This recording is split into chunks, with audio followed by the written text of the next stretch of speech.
Hey guys, neighbor Bob here again, working on 3500 Chevy Duramax.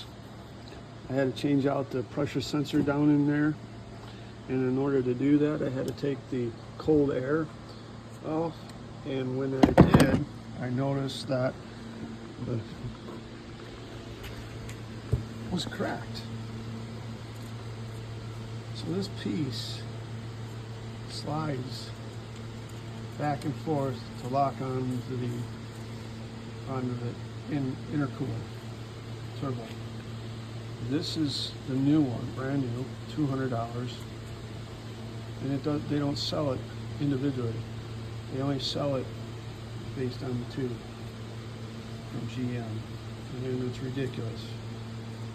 So if somebody cracks this at the dealership or individual, you're pretty much out $200. That's all. See you later, bud. Subscribe.